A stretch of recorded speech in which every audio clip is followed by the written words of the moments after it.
અને આજથી જો 20-25 વર્ષ પહેલાં મોબાઈલ જ હતા, પણ સાદા મોબાઈલ હતા. 2000 સાલની આસપાસનો જે સમય હતો ને, આ એન્ડ્રોઈડ મોબાઈલ નહોતા, કેમેરાવાળા મોબાઈલ નહોતા. ત્યારે ફેસબુક, ઇન્સ્ટાગ્રામ કે વોટ્સઅપ કાંઈ નહોતું, સાદા ડબલા હતા. હવે એ સમયે જે લોકો ભણતા એ અત્યારના ભેગા થાય, અને એમાંય ખાસ કરીને બહેનો, એ આજથી 20-25 વર્ષ પહેલાં જે છોકરીઓ કોલેજમાં ભણતી હતી ને એ બધી બેનપણીઓ અત્યારના ભેગી થઈ જાય, અને પછી અત્યારના એ જે આ ઇન્સ્ટાગ્રામમાં, ફેસબુકમાં, યુટ્યુબમાં શોર્ટ્સ ને રીલ્સ બનાવતી હોય, એ જોવા જેવી હોય. હા, કેમ કે ત્યારે તો કાંઈ હતું ને. પછી હવે બધી બેનપણી ભેગી થાય, હવે કોલેજમાં હોય ત્યારે 18-19 વર્ષની હોય. હવે 20 વર્ષ પછી બધી ભેગી થઈ હોય તો બધી 40ની આસપાસ પહોંચી ગઈ હોય, અને પછી બધીના વજન રહ્યા ને એ 65ને ટપી ગયા હોય. અને એમાં પછી બધી તૈયાર થાય અને એકે કાં કુંડાળા બનાવે ને કાં લાઈનમાં ઊભી હોય, અને પછી રીલ્સ ઉતારતી હોય. કેવી ઉતારતી હોય કે પતલી કમર તેરી હાય હાય હાય. તમારી એક જણી હું કે ખબર, એવું મન ન આવડે, તું તારા ઘરવાળાને રાંધીને દે ને તોય ઘણો. પણ સાહેબ, જે સમયે જે કરી હગતા હોય ને એ જ કરવું.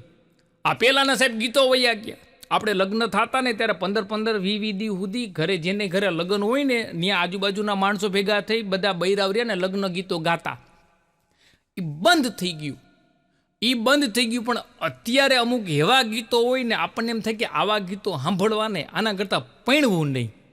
હમણાં એક જગ્યાએ બેનો લગ્ન ગીત ગાતા હતા કે કોલેજમાં ગઈ હતી એક કન્યા કુંવારી.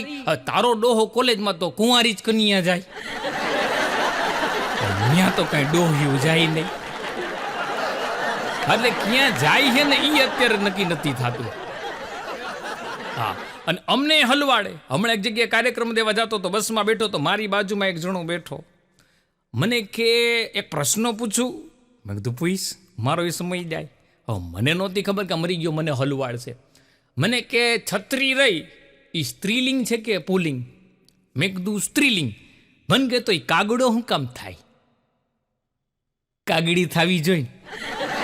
મેં કીધું મારો તો તારી પાસે નંબર આવ્યો એટલો જ વાંક ને.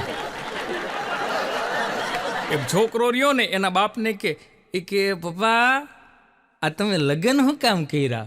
એનો બાપ કે લે તને એ જ વિચાર આવ્યો? એ પ્રશ્નનો જવાબ તો મને નથી મળતો કે મેં લગ્ન શું કામ કર્યા. અને અમુક છોકરા બાપાને ઘૂમરે ચડાવે. એક નાનો ટીણીયાના બાપાને કે પપ્પા તમારો જન્મ ક્યાં થયો? તેનો બાપો કે અમદાવાદમાં. તો કે મમ્મીનો જન્મ ક્યાં થયો? તો કે જુનાગઢમાં. તો મારો જન્મ ક્યાં થયો? તો કે રાજકોટમાં. એ કે આપણે ત્રણેય જણા અલગ અલગ જગ્યાએ જૈનમાં તો ભેગા કેવી રીતે થઈ ગયા? એના બાપને ઘૂમરે નાખ્યો.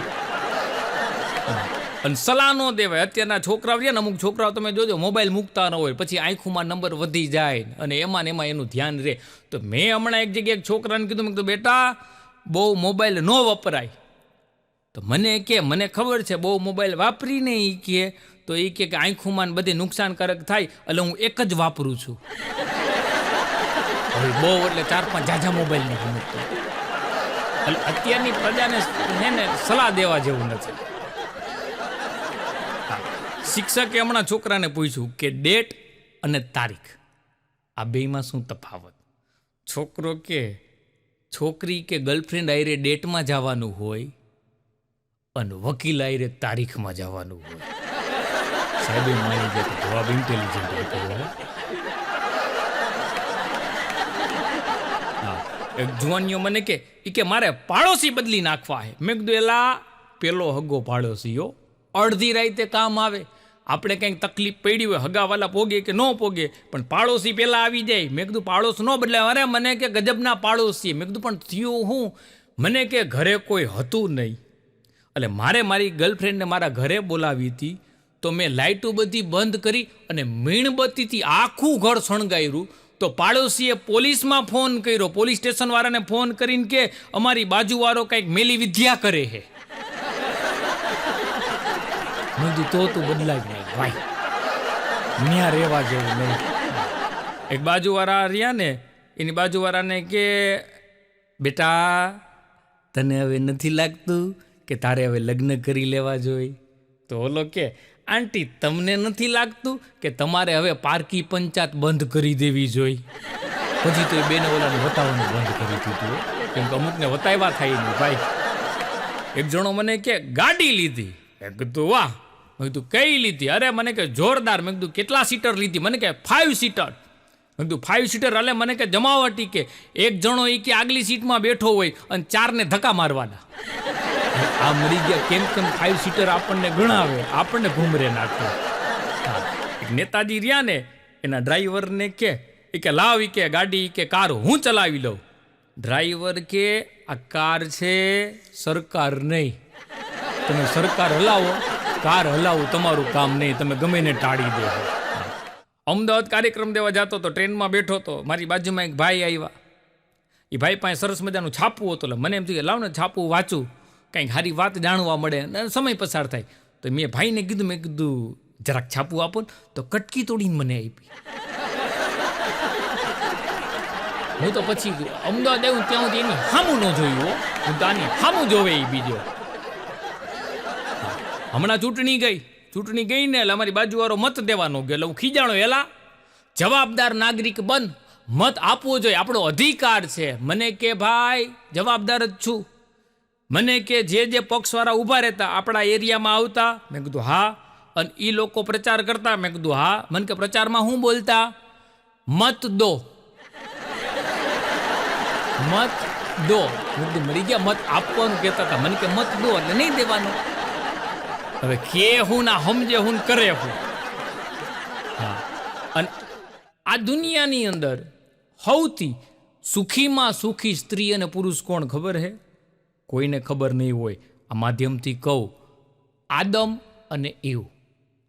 ભગવાને સૌથી પહેલા આદમ અને ઈવને બનાવ્યા. એ સુખી હું કામ હતા ખબર હે? બેમાંથી એક કોઈને હાહુ જ નહોતી. તકલીફો જ્યાં ઊભી થાય ને હાહુના હિસાબે જ ઊભી થાય છે. બાબા રામદેવ ભાષણ કરતા હતા. એક જણો તો બાબા ઉપર ખારો થઈ ગયો. બાબા રામદેવ ભાષણ કરતા હતા કે શ્વાસ પર ધ્યાન દો, શ્વાસ પર ધ્યાન દો, શ્વાસ પર ધ્યાન દો. એક જણો પ્રવચનમાં ઊભો થઈને બાબાને કહેવા માંડ્યો, હું શ્વાસ પર ધ્યાન દો. આમાં એની દીકરી કે કંટ્રોલમાં નથી રહેતી અને એના ઉપર કે કંટ્રોલમાં ધ્યાન દેવાનું કરવું. એ કે પછી કીધું તારા શ્વાસનું કે. અને ઓલો હાહુનું સમજતો. અમારે ગામડે થોભણ રહે છે. હમણાં હું ગામડે ગયો ને તો અમારા ગામમાં એક કૂતરું હડકાયું થયું. તો થોભણે હડકાયા કૂતરાને મારી નાખ્યું. બીજા હાજા હતા એને મારી નાખ્યા. એટલે મેં કીધું એલા ઓલા હડકાયાને માર્યું એ તો બરોબર, આ હાજાને હારા હતા એને કામ મારી નાખ્યા? મન કે હોય તો હડકાયા થાય. મુદ્દો આખો ઉડાડી દીધો. અને બધાને વેમ હોય કે માં રહીને એના દીકરાને જાજો પ્રેમ કરતી હોય, પણ એવું નથી હો. માં રહીને એના દીકરા કરતા એના ઘરવાળાને બહુ જાજો પ્રેમ કરતી હોય, એ બહુ વાલો હોય. હવે એનો તમને દાખલો દઉં. માને કદાચ ક્યાંય બહાર જવું હોય તો એના દીકરાને હે ને પાડોશીની આ મૂકીને જાય, બાજુવાળીને ક્યાં થોડીક વાર રાખજે, હું બજારમાં જઈને આવતી રહું. પણ ઘરવાળાને કોઈ દી બાજુવાળીને ત્યાં મૂકીને નહીં જાય. કેમ કે ખબર હોય કે આને મૂકવા જેવું નથી. ભૂકા કાઢી નાખ્યો અમુક લોકો તો. આ એક નેતાજી રહ્યા ને ભાષણ કરતા હતા અને એને એના સમયમાં જેટલા કામ કર્યા ને એ બધા કામ ગણાવ્યા, કોઈ કાંઈ બોલ્યું જ નહીં. પછી ભાષણ કરી અને હેઠા બેઠા ને ત્યારે એકી બધા બોલ્યા કે આ કામ તમે બહુ સારું કર્યું. એક બેન એના બોસને કે મારે 3 દિવસની રજા જોઈ છે. બોસ કે રજાનું શું કામ છે? એ કે મારા ઘરવાળાને હે ને કે એપેન્ડિક્સનું ઓપરેશન કરાવવાનું છે. એનો બોસ કે હું ભણેલ ગણેલો છું, હજી 2 મહિના પહેલાં તારા ઘરવાળાને એપેન્ડિક્સનું ઓપરેશન કરાવવાનું હતું અને ત્યારે તે 3 દિનની રજા લીધી હતી. એપેન્ડિક્સનું ઓપરેશન રહ્યું ને એ જીવનમાં એક જ વાર થાય, બીજી વાર હોય જ નહીં. અવડિયા કે વાત તમારી સાચી, પણ ઘરવાળો તો બીજો હોય ને. બોસને ઘૂમરે નાખ્યો. ભૂરિયો અહીંયા આવ્યો યુરોપિયન અને ગેટવે ઓફ ઇન્ડિયા ફરવા ગયો. અને ત્યાં ફરવા ગયો ને અને એમાં ભાઈ એને આપણી બાઈ જોઈ, સરસ મજાનો હાડલો પહેર્યો હતો અને મોટો બધો ચાંદલો જોડ્યો હતો. આને આ નવીન લાગ્યું કે આ કાંઈક નવીન હે. એટલે ત્યાં ગયો અને બેન પાસે જઈને કે વોટ ઇઝ ધીસ? એ બેન કાંઈ બોલે ને તો એનો ઘરવાળો કે ધીસ ઇઝ મી. ચાંદલો રહ્યો ને પતિનું પ્રતીક છે. આ બોલ્યો કે ધીસ ઇઝ મી એટલે ભૂરિયાને એમ થયું કે મેં આ બાઈને પ્રશ્ન પૂછ્યો ને આ વચ્ચે બોલવા વાળો કોણ? એટલે તરત જ ભૂરિયાએ કીધું હુ ઇઝ ધીસ ગાય? ઓલી બાઈએ એક ઝાપટ માર્યો. એ કે મારા બળદિયાને તું ગાય કેસ? એટલે ભૂરિયો પાછો વયો ગયો એના દેશ. અહીંયા જાજો સમય રહીશ ને તો આ લોકો મારી મને તોડી નાખશે.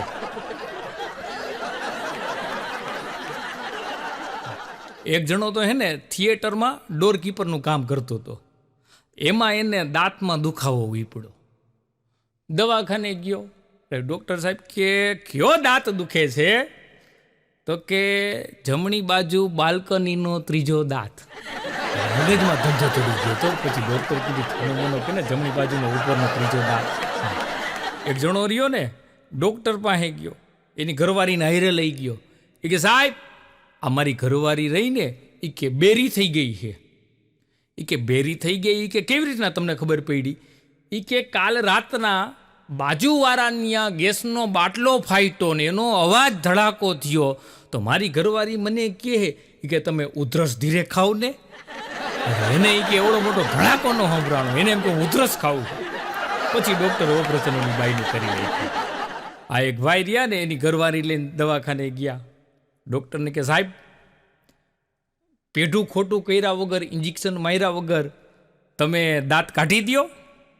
સાહેબ કે આઈ કે કાઢી દઈ, પણ એ કે હિંમતવાળા દર્દી કહેવાય હોય કે બોલો કે કયો દાંત કાઢવો હે?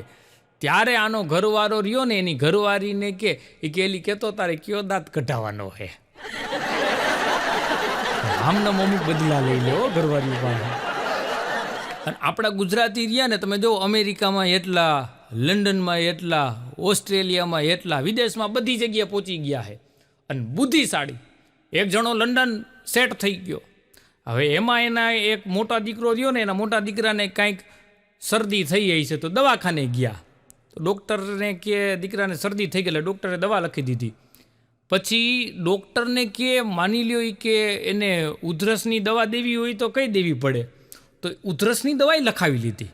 લખીને બારે નીકળ્યા ને એટલે એનો મોટો દીકરો કે પપ્પા મને તો ખાલી કે શરદી થઈ છે કે તો તમે એને સાહેબે શરદીની દવા તો લખી દીધી તો ભેગી કે ઉધરસની દવા શું કામ લખાવી?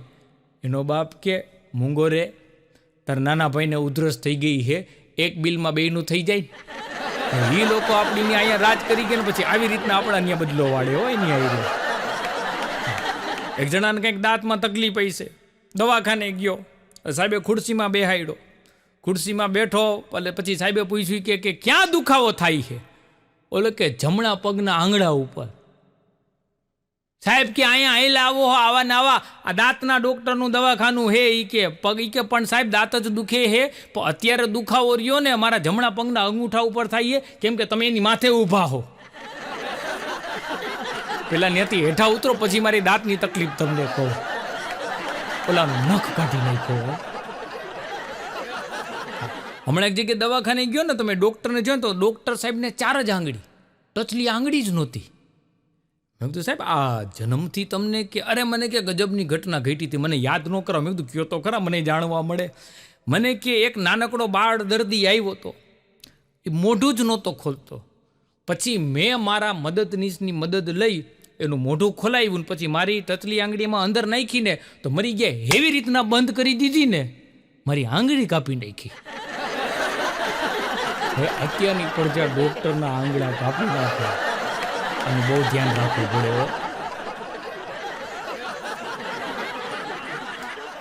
મારો ભાઈબંધ ધવલો રહ્યો ને એક દી મને કહેતો હતો, મને કે આ ઓપરેશન વખતે આ ડૉક્ટરો રહ્યા એ હાથમાં મોજા શું કામ પહેરે અને માસ્ક શું કામ પહેરે તને ખબર હે? મેં કીધું ના. મને કે આપણા હાથના નિશાન રહ્યા ને ક્યાંય રહેવા ન જોઈએ અને મોઢું એટલે હંતાડે કે દર્દીને ખબર ન પડવી જોઈએ કે એનું કોને કરી નાખ્યું. મેં કીધું મરી ગયા એવું નથી. હાથમાં મોજા એટલા માટે પહેરે કે ઇન્ફેક્શન ન લાગે અને મોઢામાં માસ્ક એટલા માટે બાંધે કે શ્વાસથીને ઇન્ફેક્શન ન લાગે ને. પણ આ ધવલો ગમે એને ગોટે ચડાવી દે. હા, એમાં એક દી મને કે એલા ઈ કે મારો કાકાનો છોકરો હે ઈ કે એને આ બધું બોલવાનો શાયરી ને જોક્સ ને બધું બોલવાનો બહુ શોખ છે. તો મને કે કોક દીક તારા પ્રોગ્રામમાં લઈ જતો હોય તો મેં કીધું હાલ એકાદ વખત લઈ જઈશ. મેં કીધું એકાદી લાઈન મેં કીધું હું એને કહું ને એ બોલશે. મને કહે કે તું જે કહીશી બોલશે. હું તમારે ટ્રાય લેવી પડે, કેમ કે ગમે એને હે ને અત્યારે માઇકમાં બેહાડવા જેવા ધંધા નથી કરવા જેવા. પછી એને લઈ ગયો. પછી મેં એને કીધું મેં કીધું તારે ખાલી એટલું જ બોલવાનું હે कि भूले स्वर में भूल गई थी एक लड़की रास्ता, भूले स्वर में भूल गई थी एक लड़की रास्ता, वो रोती थी मैं बताता था. મેં કીધું આટલું જ બોલવાનું છે. અને ભાઈ એને મેં માઇકમાં રાખ્યો ને મેં કીધું બોલી નાખ. અને એને ભાઈ શરૂઆત કરી, ભૂલે સ્વર મેં ભૂલ ગઈ થી એક લડકી રાસ્તા, वो रोटी थी मैं बताता था. પછી ખબર પડી કે મરી ગયો તોતડો હતો. અડધું ઓડિયન્સ હોય ગયો, કેમ કે કોઈને હાયરે લઈ જવા જેવા નથી અત્યારે. મારો ભાઈબંધ હે બોની, એવો અઘરો. એક દી મને ક્યારે આટલા બધા તારા પ્રોગ્રામ થતો હોય, કોક દીક મને આરામ સ્ટેજ ઉપર મજા આવે ને તારી બાજુ બેઠો હોય તો મને કેમ કલાકાર જેવી ફિલિંગ આવે. મેં કીધું પણ અમારી ફિલિંગ વિખાઈ જાય એનો હું તને બાજુ બેહાડી. મને કે ના યાર ક્યાંક તો લઈ જાજે. એ કે તારો કે નજીકના લોકો જેવો પ્રોગ્રામ હોય ને જાણીતી પાર્ટીમાં લઈ જાજે. એમાં એક જગ્યાએ ભાઈ હું લઈ ગયો અને બોનીની બાજુ બેહાડ્યો. હવે મરી ગયા એ કેટલા દિવસથી એક ને એક મોજા પહેરેલા હશો અને એવા મોજા વાસ મારે જે અતિથિ વિશેષ હતા ને એ બધા વયા ગયા હો. કેમ કે એને એમ થઈ ગયું કે અહીંયા રહી ને તો અત્યારે તો અતિથિ વિશેષમાં હી, પણ જાજી વાર બેઠા ને તો અમારી તિથિ ઉજવશે આ લોકો. પછી અડધું ઓડિયન્સ વયું ગયું. મેં કીધું બોની તારા મોજા ગંધાઈએ કેટલા દીથી પહેર્યા હે? મને કે હજી તો 15 દી થયા હે. મરી ગયા 15 દીથી એક ને એક મોજા ઠોક કર્યા હતા. મેં 50 રૂપિયા દીધા. મેં કીધું નવા ફટાફટ લેતો આવ. ગયો ને 10 મિનિટમાં પાછો આવ્યો નવા મોજા પહેરીને બાજુમાં ગોઠવાઈ ગયો. વાસ પાછી આવે. મેં કીધું નવા. મેં કે આ પહેર્યા. મેં કીધું વાસ તો તોય આવે હે. મને કે આવે જ ને, જૂના મોજા મેં ખીચામાં રાખ્યા હે. તેદુનું આપણે નક્કી કર્યું કે કોઈ ભાઈબંધ દોસ્તારોને પ્રોગ્રામમાં હાયરે લઈ જવા નહીં. હાયરે લઈ જવા પણ સ્ટેજમાં આજુબાજુમાં ન બેહાડવા, કેમ કે અમારા પેમેન્ટ પછી કપાઈ જાય છે ભાઈ. અને પાછી આધુનિક મહિલાઓ અત્યારે રહી ને એ બધી બહુ જ્ઞાની છે હો. પોતાના પતિ સિવાય બધું સમજે, બસ એ ઘરવાળાને ન સમજે. વિડીયો જોતા જોતા બધા કહે કે બધું સાચું બોલ્યા. એક ભાઈ રહ્યા ને એના બાપુજીનું ઓપરેશન, કે હાથમાં કંઈક ઓપરેશન કરવાનું છે, પ્લેટ બ્લેટ બેહાડવાની છે. એટલે એના દીકરાએ કીધું કે બાપુજીનો હાથ ખોટો કરશો કે આખા બેભાન કરશો? તો કે બાપુજીને આખા બેભાન કરવા પડશે હો. તો કે ખાલી બાપુજીને જ બેભાન કરશો કે પછી એના દીકરાઓને કે હગાવાલાને? તો ડૉક્ટર કે હું તો ખાલી કે તમારા બાપુજીને જ બેભાન કરીશ, પણ બિલ જોઈ એનું અડધું ખાનદાન બેભાન થઈ જાય. અને બેભાન કરાવી દે. એક જણો ડૉક્ટર પાસે ગયો એટલે સાહેબ કે ઓપરેશન કરવું પડશે. એટલે કે સાહેબ જરૂરી તો કે આ ઓપરેશન વગર કે નહીં સારું થાય. એ કે ખર્ચો કેટલો થાય? તો કે 40,000 ટોટલ થાય. અત્યારે તમે 14,000 ભરી દો, બાકી 1 વર્ષ સુધી હર મહિને 3,000 રૂપિયા એ કે ભરી દેજો. એ કે તો ઓલો સાહેબને કે સાહેબ એ કે તમે એ કે આ તો એવી રીતના પૈસા માગો જાણે હપ્તેથી કે ટીવી ન લેતા હોય. તો ડૉક્ટર કે તમે એવું જ સમજો. અને સાચું કે પછી ડૉક્ટર એ નહીં 14,000 ડાઉન પેમેન્ટ ભરીને 3,000 હપ્તે ટીવી જ લેતા હતા હો. આનું ઓપરેશન કરીને હું એને ટીવી લઈ નાખ્યું.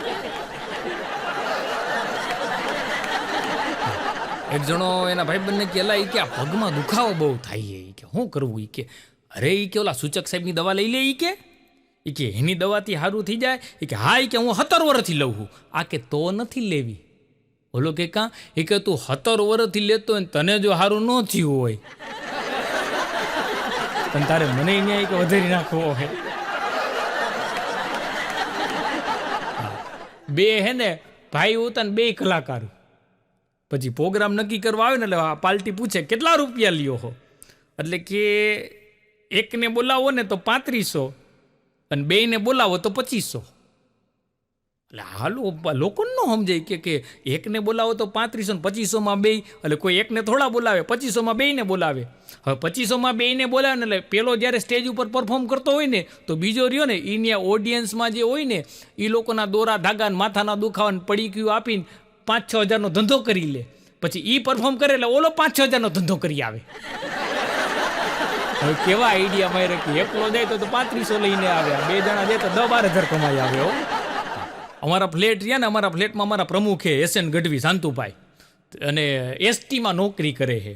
એટલે મને એક દી કે મને કે ચંદ્રેશ, આમ તો ST બસ અને પરણેલો પુરુષ આ બેયની હાલત એક જેવી. મેં કીધું કેવી રીતે? મને કે આખો દી ગામમાં ગમે ત્યાં ભાટકે પણ રાત્રે તો ડેપોમાં જમા થવું પડે. વાતે સાચી છે. એક જજ સાહેબ રહ્યા ને, એક આરોપીને કે આવતીકાલ સવારે 6 વાગે તને ફાંસી આપવામાં આવશે. એટલે કે હા હા હા. જજ સાહેબ કે 6 વાગે તને ફાંસી આપવામાં આવશે, તું દાંત કાઢસ? એ કે હું તો 10 વાગે ઉઠું હું. આને તમે કેમ કહો? એક જણો મને કે મારા કાકા રહ્યા ને, મારા કાકા પાસે તો સાયકલથી માંડી હેલિકોપ્ટર સુધીની બધી વસ્તુ છે. મેં કીધું તારા કાકા કોઈ મોટા બિઝનેસમેન હે, અદાણી અંબાણીની જેમ? મને કે નાના રમકડાની દુકાન હે. અમરી ગયો અમને ગોતે ચાલ્યો.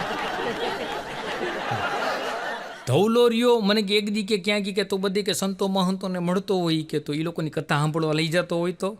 મેં કીધું ભાઈ તું મૂંગો ન રહે ને, તું ગમે ત્યાં બોલીને બાફને. મેં કીધું હું હેરાન થઈ જાઉં. મને કરે કે મને કે લઈ જાય રહી કે. અને એક જગ્યાએ ભાઈ હું એને લઈ ગયો તો મહારાજ બોલ્યા કે પહેલું સુખ તે જાતે નહીરા. ધવલો ઊભો થઈને કે બીજું સુખ પાડોશણને ગઈમાં. એટલે જ તને કહેતો હતો કે તને ક્યાંય બહાર કાઢ્યા જેવો નથી. એક જણો મને કે ગઢવીભાઈ તમે નાના હતા ત્યારે શું કરતા હતા? મેં કીધું મોટો થતો હતો. નાના હોય ત્યારે આપણે શું કરતા? મેં તું કરતો હતો, એ અમે કરતા હતા. બે પતિ પત્ની રહ્યા ને, એ 2 જણા વચ્ચે ઝઘડો બહુ થતો હતો. તો સામાજિક સંસ્થામાં હે ને સલાહ લેવા ગયા. તો સામાજિક સંસ્થાવાળાએ પૂછ્યું શું તકલીફ છે? એના ઘરવાળાએ કીધું કે અમારા લગ્નને 6 વર્ષ થયા પણ એકોય વાતમાં અમે 2 સહમત નથી થતા. તા એની ઘરવાળીએ ટપકું મૂક્યું 6 નહીં 7. ક્યાંય સહમત નતા થતા હોય. પણ તમે બધા જે મને શાંતિથી સાંભળો તે બદલ આપશોનો ખૂબ ખૂબ આભાર. આવા જ મજેદાર જોક્સ જોવા માટે અમારી આ ચેનલને સબસ્ક્રાઈબ કરજો, વિડીયો લાઈક કરજો, અને હા તમારા ગ્રુપમાં શેર કરવાનું ભૂલતા નહીં. આભાર. જય માતાજી.